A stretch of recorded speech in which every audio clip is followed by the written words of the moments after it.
الرحمن الرحيم. الحمد لله الذي أنزل على عبده الكتاب ولم يجعل له عوجا قيما لينذر بأسا شديدا من لدنه ويبشر المؤمنين الذين يعملون الصالحات أن لهم أجرا حسنا ماكثين فيه أبدا وينذر الذين قالوا اتخذ الله ولدا ما لهم به من علم ولا لآبائهم كبرت كلمة تخرج من أفواههم إن يقولون إلا كذبا فلعلك باخع نفسك على آثارهم إن لم يؤمنوا بهذا الحديث أسفا إنا جعلنا ما على الأرض زينة لها لنبلوهم أيهم أحسن عملا وإنا لجاعلون ما عليها صعيدا جرزا أم حسبت أن أصحاب الكهف والرقيم كانوا من آياتنا عجبا إذ أوى الفتية إلى الكهف فقالوا ربنا آتنا من لدنك رحمة وهيئ لنا من أمرنا رشدا فضربنا على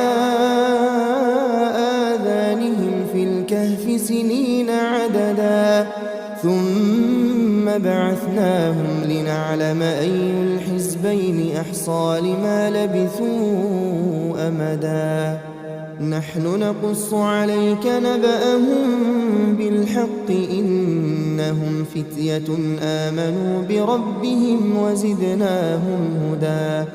وربطنا على قلوبهم إذ قاموا فقالوا ربنا رب السماوات والأرض لن ندعو من دونه إلها لقد قلنا إذا شططا هؤلاء قوم اتخذوا من دونه آلهة لولا يأتون عليهم بسلطان بين فمن أظلم ممن افترى على الله كذبا وإذ اعتزلتموهم وما يعبدون إلا الله فأووا إلى الكهف ينشر لكم ربكم من رحمته ويهيئ لكم من أمركم مرفقا وترى الشمس إذا طلعت تزاور عن كهفهم ذات اليمين وإذا غربت تقرضهم ذات الشمال وهم في فجوة منه ذلك من آيات الله من يهد الله فهو المهتد ومن يضلل فلن تجد له وليا مرشدا وتحسبهم أيقاظا وهم رقود ونقلبهم ذات اليمين وذات الشمال وكلبهم باسط ذراعيه بالوصيد لو اطلعت عليهم لوليت منهم فرارا ولملئت منهم رعبا وكذلك بعثناهم ليتساءلوا بينهم قال قائل منهم كم لبثتم قالوا لبثنا يوما أو بعض يوم قالوا ربكم أعلم بما لبثتم فابعثوا أحدكم بورقكم هذه إلى المدينة فلينظر أيها أزكى طعاما فليأتكم برزق منه وليتلطف ولا يشعرن بكم أحدا إنهم إن يظهروا عليكم يرجموكم أو يعيدوكم في ملتهم ولن تفلحوا إذا أبدا وكذلك أعثرنا عليهم ليعلموا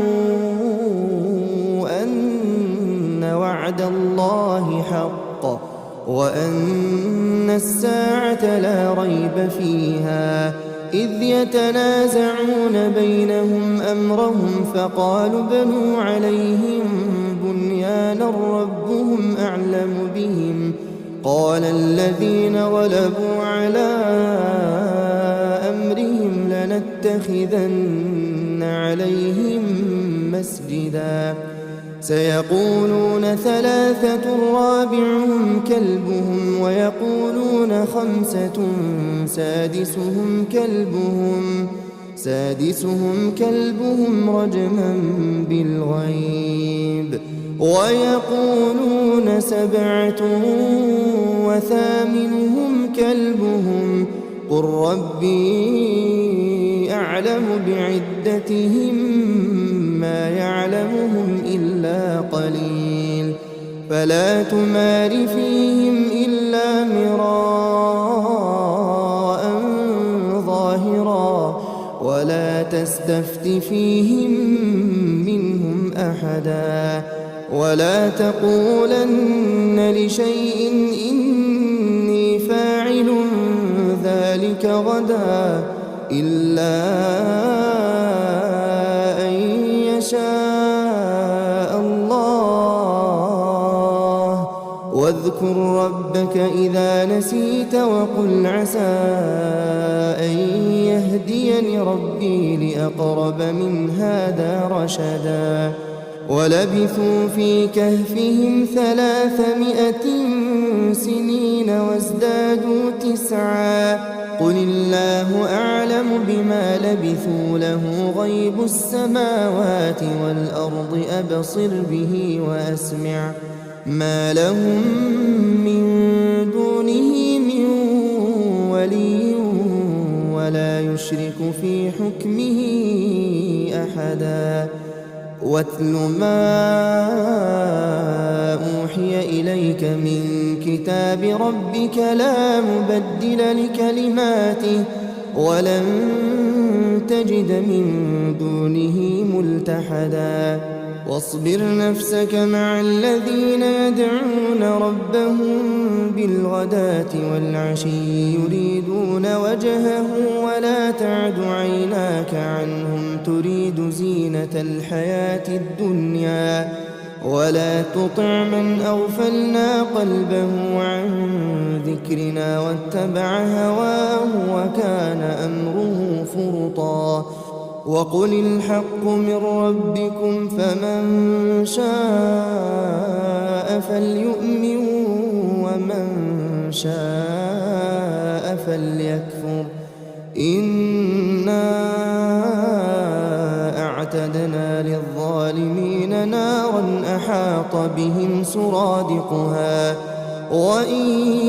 يستغيثوا يغاثوا بماء كالمهل يشوي الوجوه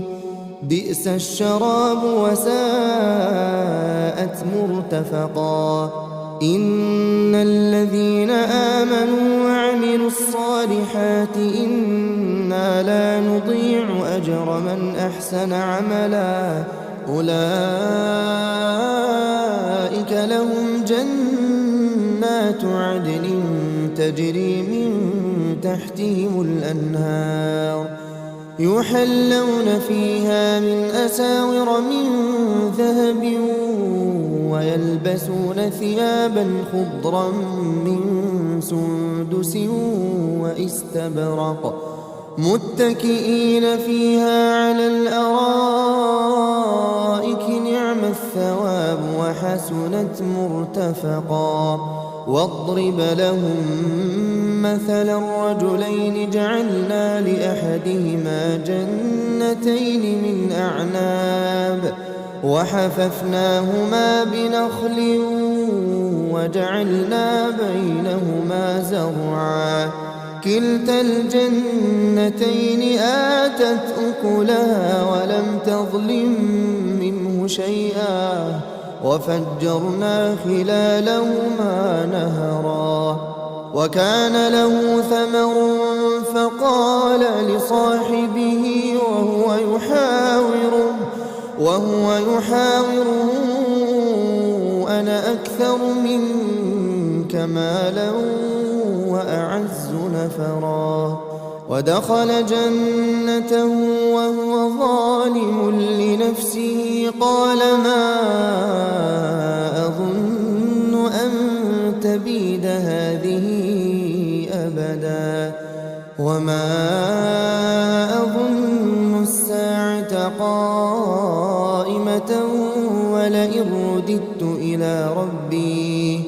ولئن رددت إلى ربي لأجدن خيرا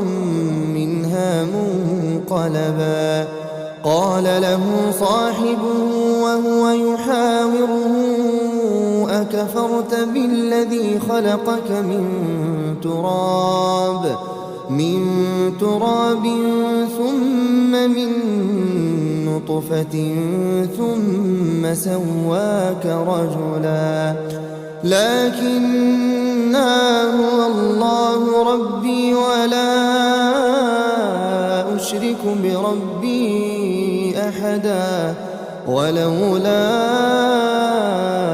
إذ دخلت جنتك قلت ما شاء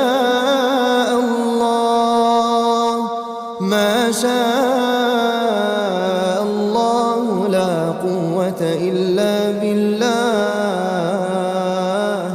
إن ترني أنا أقل منك مالا وولدا فعسى ربي أن يؤتيني خيرا من جنتك ويرسل عليها حسبانا من السماء فتصبح صعيدا زلقا أو يصبح ماؤها غورا فلن تستطيع له طلبا وأحيط بثمره فأصبح يقلب كفيه على ما أنفق فيها وهي خاوية على عروشها ويقول يا ليتني لم أشرك بربي أحدا ولم تكن له فئة ينصرونه من دون الله وما كان منتصرا هنالك الولاية لله الحق هو خير ثوابا وخير عقبا واضرب لهم مثل الحياة الدنيا كماء إن أنزلناه من السماء فاختلط به نبات الأرض فأصبح هشيما تذروه الرياح وكان الله على كل شيء مقتدرا المال والبنون زينة الحياة الدنيا والباقيات الصالحات خير عند ربك ثوابا وخير أملا ويوم نسير الجبال وترى الأرض بارزة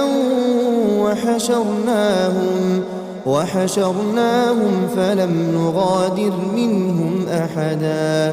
وعرضوا على ربك صفا لقد جئتمونا كما خلقناكم أول مرة بل زعمتم أن لن نجعل لكم موعدا ووضع الكتاب فترى المجرمين مشفقين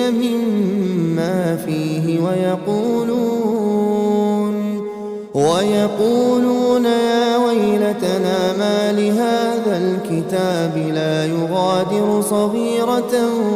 ولا كبيرة إلا أحصاها ووجدوا ما عملوا حاضرا ولا يظلم ربك أحدا وإذ قلنا للملائكة اسجدوا لآدم فسجدوا إلا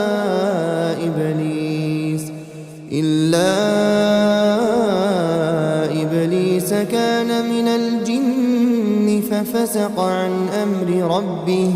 أفتتخذونه وذريته أولياء من دوني وهم لكم عدو بئس للظالمين بدلا ما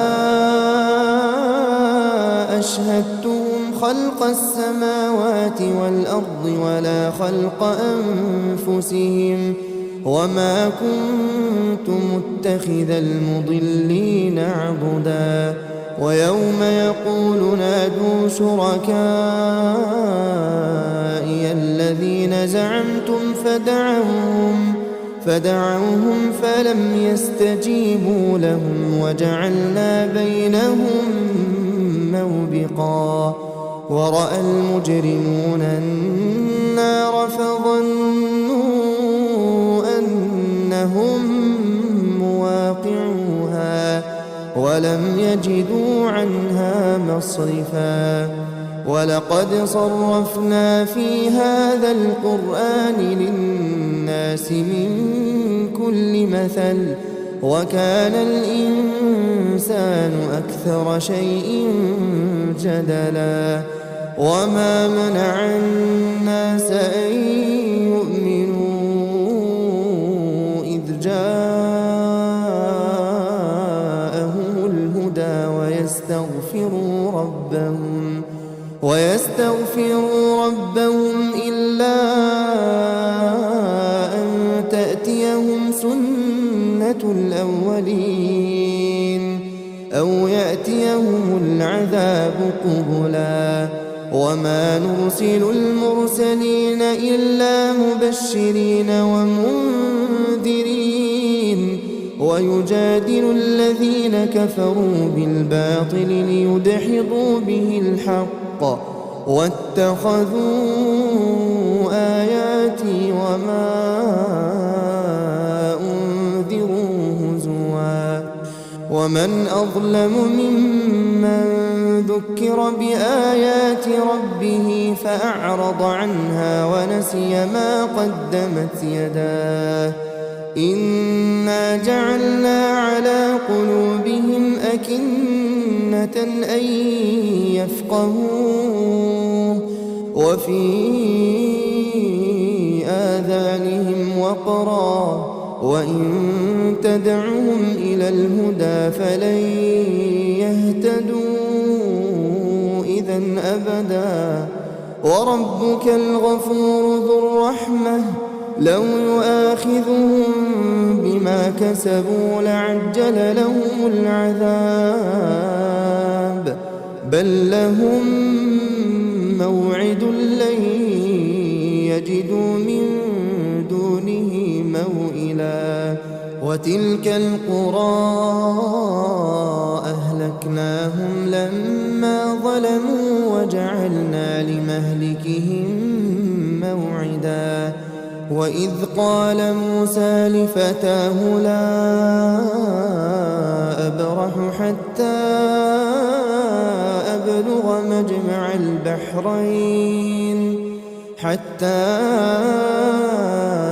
أبلغ مجمع البحرين أو أمضي حقبا فلما بلغا مجمع بينهما نسيا حوتهما فاتخذ سبيله في البحر سربا فلما جاوزا قال لفتاه آتنا غداءنا لقد لقينا من سفرنا هذا نصبا قال أرأيت إذ أوينا إلى الصخرة فإني نسيت الحوت وما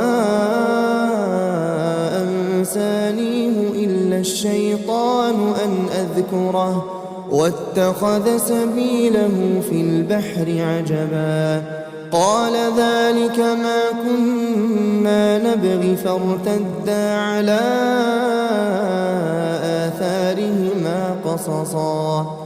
فوجدا عبدا من عبادنا آتيناه رحمة من عندنا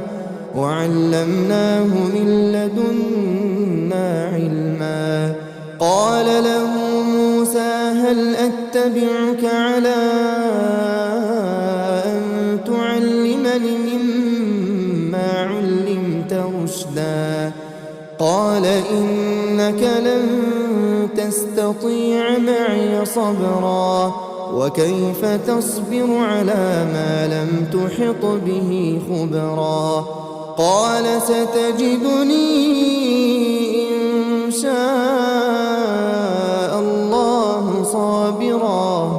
إن شاء الله صابرا ولا أعصي لك أمرا قال فإن اتبعتني فلا تسألني عن شيء حتى أحدث لك منه ذكرا فانطلقا حتى إذا ركبا في السفينة خرقها قال أخرقتها لتغرق أهلها لقد جئت شيئا إمرا قال ألم أقل إنك لن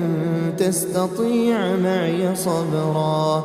قال لا تؤاخذني بما نسيت ولا ترهقني من أمري عسرا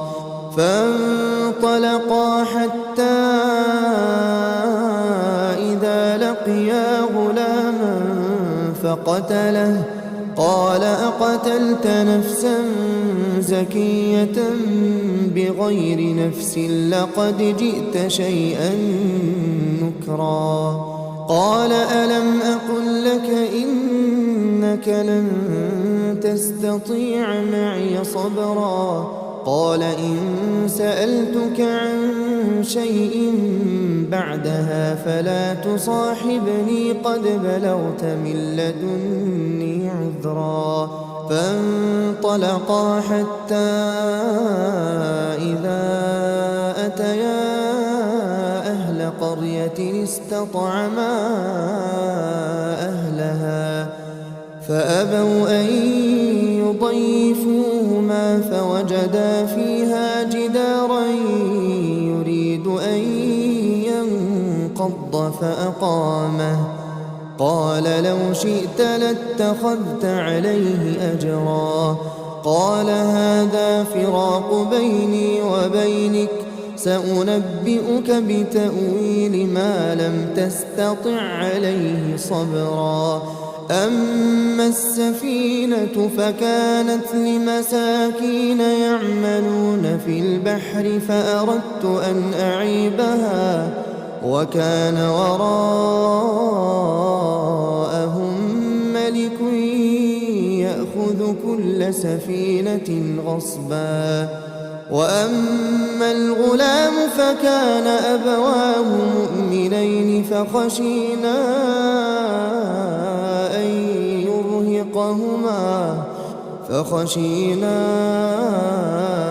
أن يرهقهما طغيانا وكفرا فأردنا أن يبدلهما ربهما خيرا منه زكاة وأقرب رحما وأما الجدار فكان لغلامين يتيمين في المدينة وكان تحته كنز لهما وكان أبوهما صالحا فأراد ربك أن يبلغا أشدهما ويستخرجا كنزهما رحمة من ربك وما فعلته عن أمري ذلك تأويل ما لم تسطع عليه صبرا ويسألونك عن ذي القرنين قل سأتلو عليكم منه ذكرا إنا مكنا له في الأرض وآتيناه من كل شيء سببا فأتبع سببا حتى إذا بلغ مغرب الشمس وجدها تغرب في عين حمئة ووجد عندها قوما قلنا يا ذا القرنين إما أن تعذب وإما أن تتخذ فيهم حسنا قال أما من ظلم فسوف نعذبه ثم يرد إلى ربه فيعذبه عذابا نكرا وأما من آمن وعمل صالحا فله جزاء الحسنى وسنقول له من أمرنا يسرا ثم أتبع سببا حتى إذا بلغ مطلع الشمس وجدها تطلع على قوم لم نجعل لهم من دونها سترا كذلك وقد أحطنا بما لديه خبرا ثم أتبع سببا حتى إذا بلغ بين السدين وجد من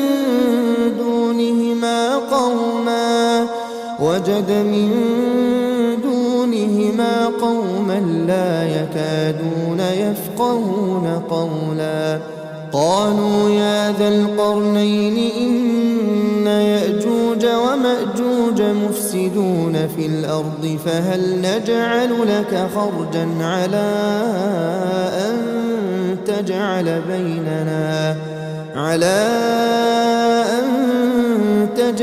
بيننا وبينهم سدا قال ما مكني فيه ربي خير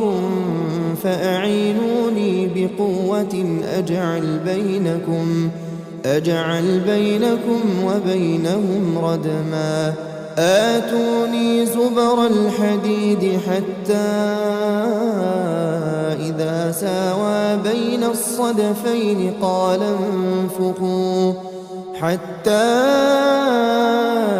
إذا جعله نارا قال آتوني أفرغ عليه قطرا فما استطاعوا أن يظهروه وما استطاعوا له نقبا قال هذا رحمة من ربي فإذا جاء وعد ربي جعله دكاء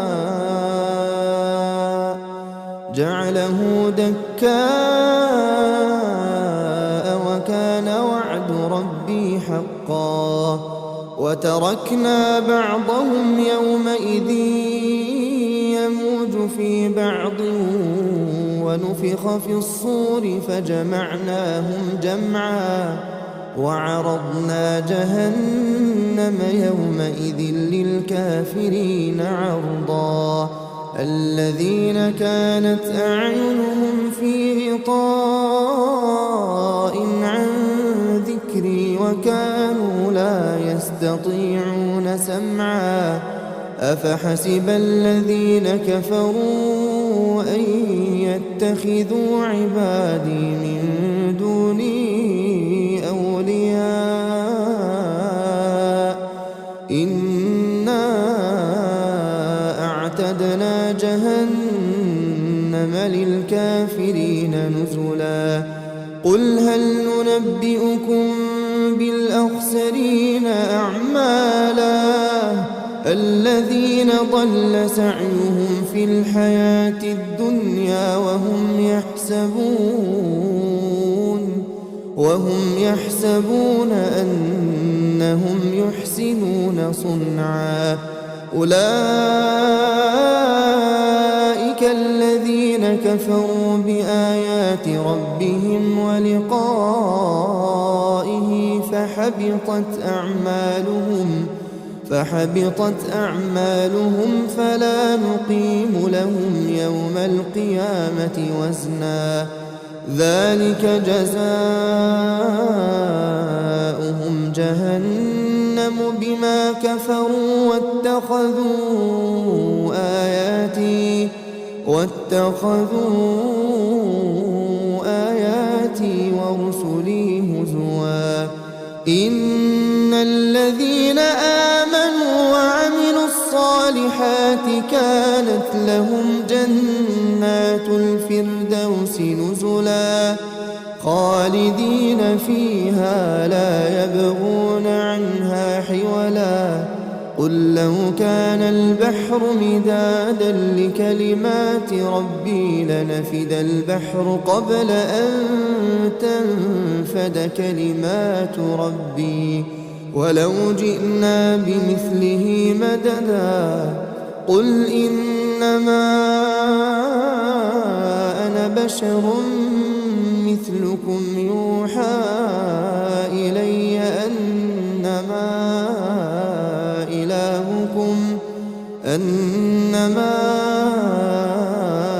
إلهكم إله واحد فمن كان يرجو لقاء